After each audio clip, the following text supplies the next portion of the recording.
Janelle had a pretty good idea where the money was headed, until one careless comment from Kody threw everything into chaos. Something as innocuous as a conversation about property turned into an explosion of secret money, lost cash, and a line in the sand for the family. Now the children are opening their mouths. The trust is broken, and Janelle's next step might tip the balance. You won't believe how far this goes. Watch now and witness the moment when everything burst wide open. It began quietly, just a whisper truthfully, but now it's becoming a full-blown scandal that's rocking the Sister Wives universe. The fans are connecting the dots and think that more than 500,000 might have slipped by undetected through a family-named PayPal account, only to find its way into Robyn Brown's pockets. That figure, $500,000, has been circulating in the fan community like a time bomb. And to make it even more explosive, that money was allegedly from the family earnings that Janelle contributed to pooling and growing over almost 30 years. The real bombshell? Janelle might never have consented to any of it. The transaction, this sources says, probably happened in the latter years in Flagstaff. That's when Kody was still, if spiritually, attached to all four wives, but in reality was living practically with Robyn. The PayPal account in question? It was reputed to be connected to a shared LLC or family trust into which all the wives chipped in. But with no legal marriages and no official claim of ownership, Janelle's portion may have vanished into thin air. When the rumors initially emerged, viewers were shocked, but not necessarily surprised. Why? Because the timing was just too conveniently aligned with Robyn's sudden acquisition of a $165 million home in Arizona. Janelle went on later to explain that house never belonged to her, and quite frankly, it ended up being more than just a residence. It was a symbol of secrecy, betrayal, and Kody's fluctuating loyalty. Now the fans think it could be the most public indicator of financial mismanagement as well. And here's the rub. Robyn purportedly wouldn't sign anyone else's name to the mortgage, something Janelle had requested, just to secure her investment. But by then perhaps it was too late. What had seemed like a shared dream of sisterhood has since devolved into subtle accusation, embezzlement, theft of the estate, perhaps even hush money. Janelle has not stepped up and named names, but the tone in her recent interview speaks volumes. As she said, "I'd like to recoup some of the money I put into Robyn's house." That humble statement might have been the first shot across the bow, because if even a part of what fans are guessing holds true, this was not some accounting error. It was deliberate, a cover-up. And what Janelle's supposed to have done next? It may blow the lid off the entire thing. Janelle Brown held it together for years. She was the quiet one, the planner, the rock, never requiring grand gestures, just a little respect and dependability. But behind closed doors, insiders claim she was slowly unraveling quietly. It wasn't a single moment that pushed her away from Kody. It was all of those little moments that stacked up. The missed holidays, the overlooked birthdays, the way her children, once the heart of the Brown family, began to feel like an afterthought. So why did she remain for almost 30 years? Her response is straightforward and really heartbreaking. Because I thought he was worth it. But eventually that faith eroded too. It wasn't about love anymore. It was about her legacy and whether or not she was going to let Kody and Robyn pen her finish for her. The actual turning point, though, came when they relocated to Flagstaff. That's when Kody just didn't show up. Janelle even had to remind him to come over, and meanwhile he was nearly living permanently with Robyn. She advised him, "You can rest here just as easily as you rest there." But the ensuing silence told it all. The man she raised 6 kids with had already moved on. He just hadn't verbalized it. The distance emotionally, the evasive responses to money, the increasing friction with their children, it all began to add up. And then the final blow. Janelle mentioned developing on the Coyote Pass property, the land they had collectively invested in, and Kody dismissed it. They had struggled to come up with a future for that land. It was to be their next chapter. Now it seemed more like something to be used as a bargaining chip, something he didn't even wish to discuss. About the same time, Janelle began to see little things changing at Robyn's place. New paintings, a tidily manicured lawn, handmade furniture, all of these upgrades that did not quite fit the "we can't pay off the property" narrative Kody was so fond of telling. As Janelle put it, "I see all these things and that's okay, I've spent money too. But when you say, we can't pay for the property, and I see this, something's not adding up. When the illusion at last broke, Janelle didn't collapse. She became focused.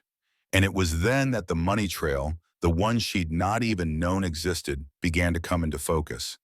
And what she discovered shook her, not just reacted, but quite possibly had been the very force that got her to think about pursuing legal recourse against the man she once referred to as her life partner.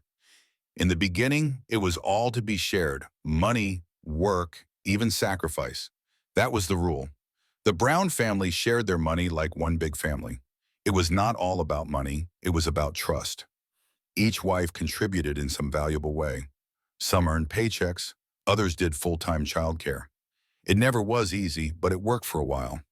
They had a system, a communal pot that sustained the home and visions such as Coyote Pass. The family worked a little like a mini company.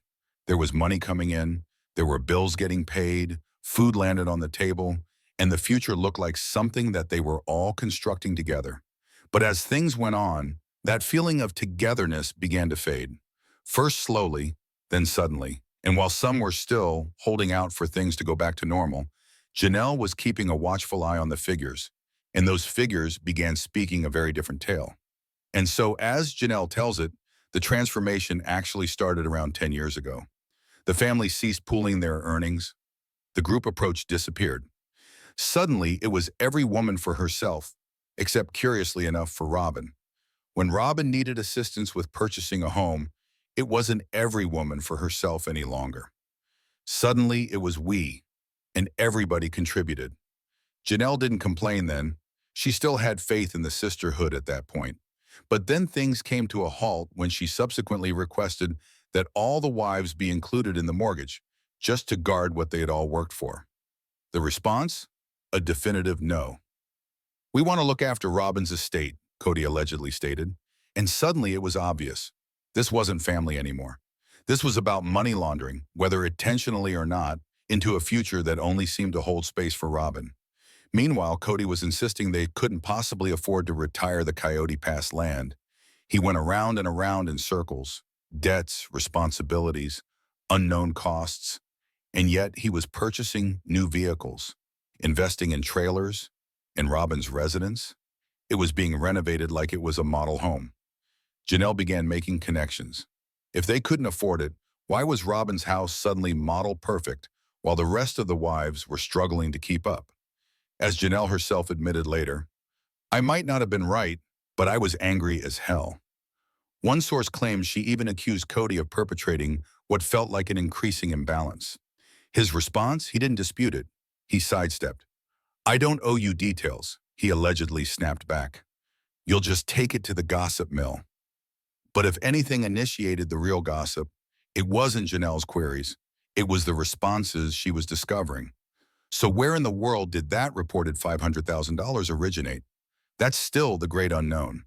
The fans have all sorts of theories. Some believe it was leftover TLC money, those initial checks from the show that presumably were put into the family checking account. Others rumor up to private fan donations, such as Patreon-like donations that emerged when the Browns began doing more personal content because of COVID. Then there are allegations of book royalties, speaking fees, and web merch, things Janelle assisted in creating but never seemed to receive a cut of. The one thing all the conspiracies align on? The pathway points back to Robyn, and perhaps to Kody. But Janelle? She remained entirely oblivious until the clues began appearing in broad daylight. It wasn't an intense argument that woke her up. It was a routine visit to Robyn's house that set her off. She saw the improvements: landscaping, designer furnishings, new kitchen backsplash. None of it shouted budgeting. And all the while, Kody had been explaining to Janelle again and again, there simply wasn't enough money to share. Not enough for what exactly? That's when Janelle began the math in her head. And she wasn't just calculating the emotional capital. She was adding up the financial one. Every buck she'd invested in the family, every cent that had helped to build something they all shared. Janelle's children had made sacrifices as well. They'd lived in humble homes with less, but believing in the greater picture, the notion that someday Coyote Pass would be their reward. Janelle had stretched every check, skipped upgrades, and remained patient, believing their future together was being constructed. But now she was beginning to wonder if that dream had bit by bit been sold out piece by piece to pay for Robyn's comfort. That's when rumors of a PayPal account began circulating online. A well-known fan account reported that a person who was close to the Browns had observed big money transactions, purportedly six figures, tied into a business entity Kody was overseeing and directly connected to Robyn's property. Kody nor anyone else has come out and said it, but it's difficult to overlook the timing. These alleged transfers coincide nearly exactly with the year Robyn purchased her $1 million Arizona mansion, the one no other wife put her name on. Janelle never uttered the word fraud on television. She didn't need to. What she did utter was more than sufficient. I'd like to recover some of the money I invested in Robyn's house. Not our house, not the family's, Robyn's. And if insider sources are to be believed, Janelle was not merely angry, she was devastated. Because what she allegedly saw in the records next did not seem to be an accident. It seemed like a pattern that she might have been the first to see, but she was not the only one. Christine was seeing it too, and not merely as a supportive friend. As fans will attest, the friendship between Christine and Janelle has only intensified since both women left Kody.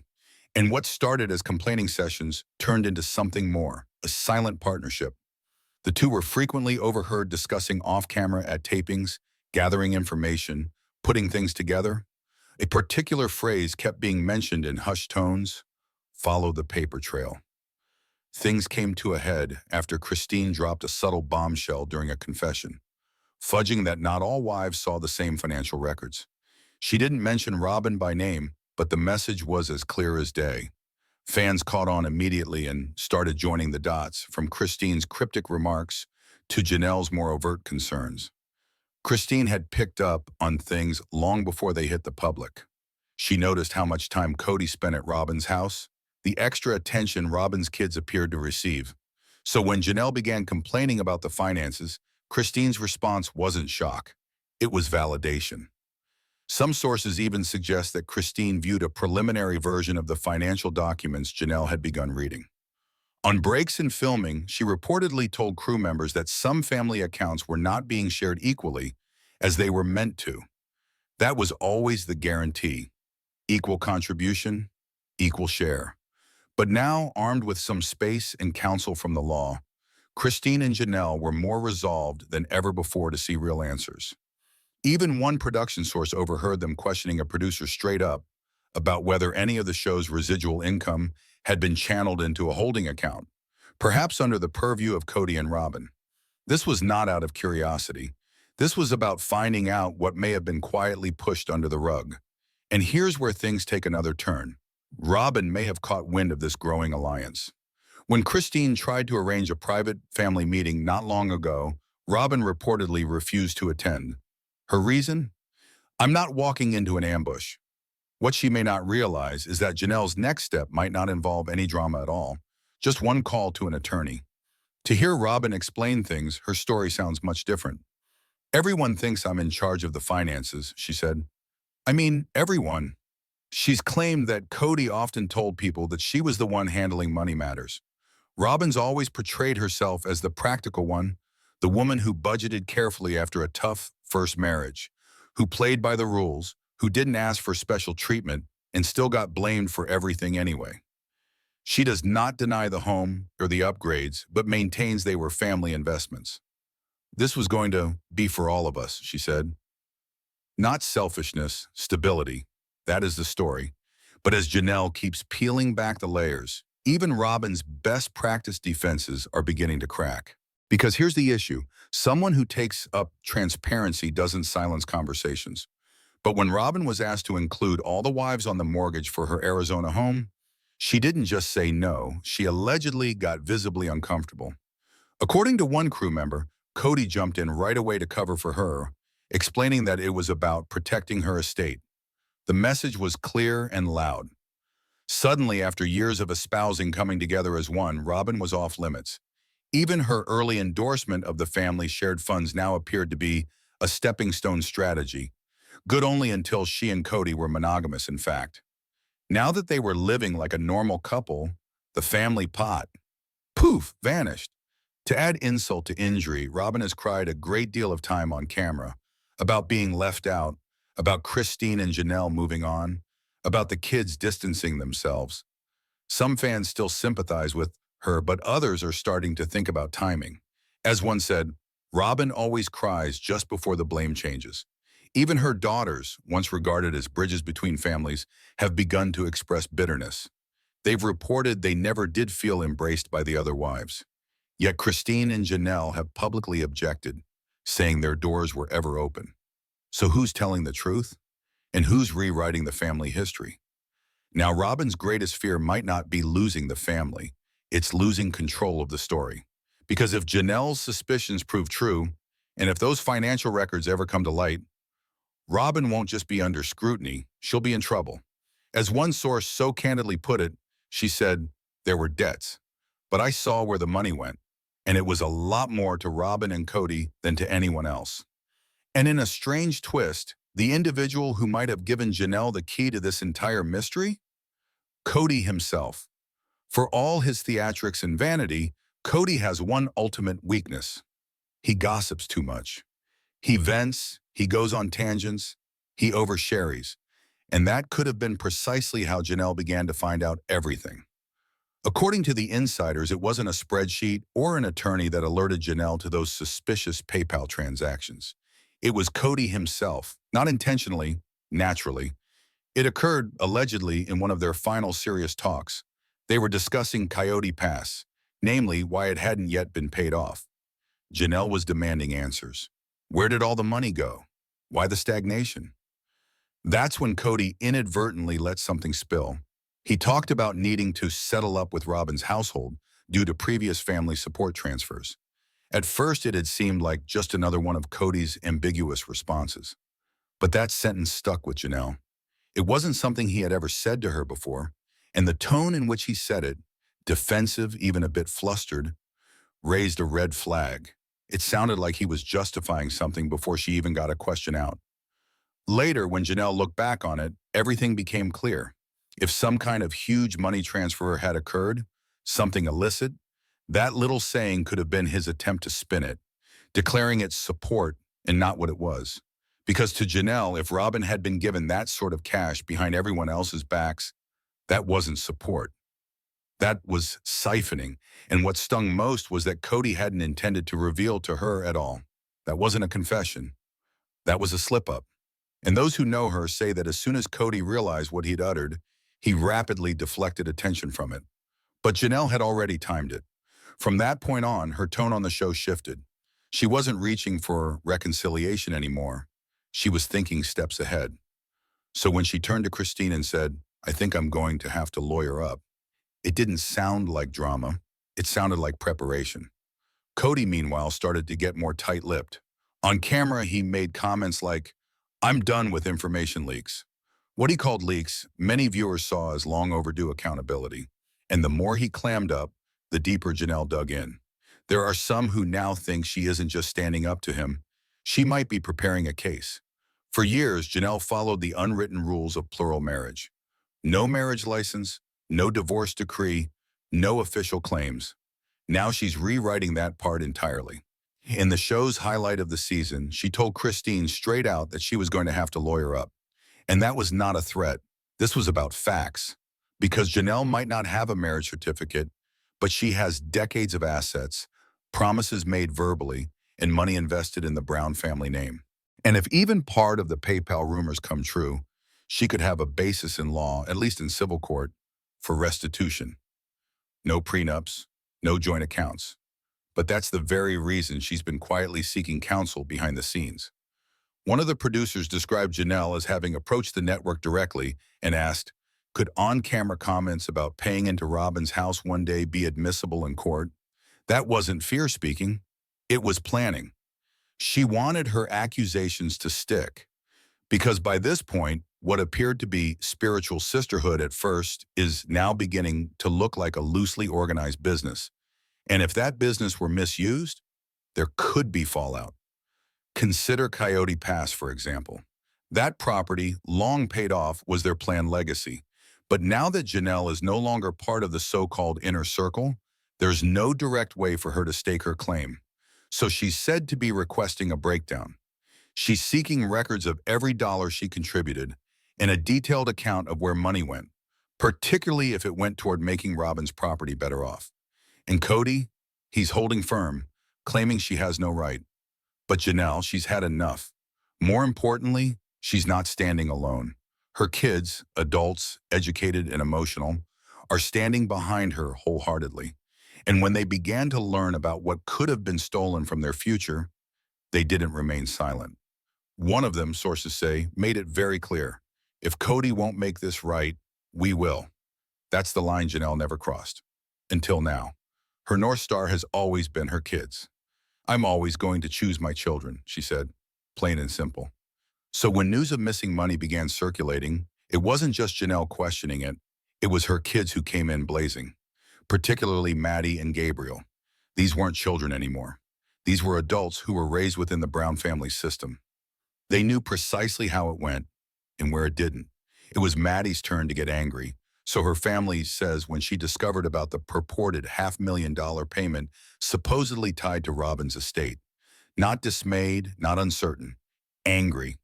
Because if that money was from the family kitty and her mother had contributed to the kitty, then Maddie recognized it for what it was, a stolen heritage. She informed her mom that she wanted nothing more to do with Robyn or Kody until all was exposed. And she did exactly that. Maddie shut them down. She did not inform Kody that she was pregnant with her third child. She did not include Robyn in key milestones. Later, when Kody griped on television that Maddie kept the kids at arm's length during Logan's wedding, the fissures were visible to everyone on television. But it was Gabriel, formerly Kody's golden boy, who delivered the most crushing blow. At one time, he believed Janelle had been holding things back from the family. So she sat him down and laid out all that she had done. And that was it. From travel buddy to estranged son, Gabriel's transformation was painfully obvious.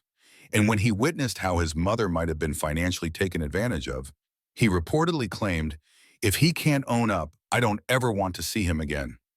Even Savannah, Kody's youngest with Janelle, is already making arrangements for the future possibility that he might not be there.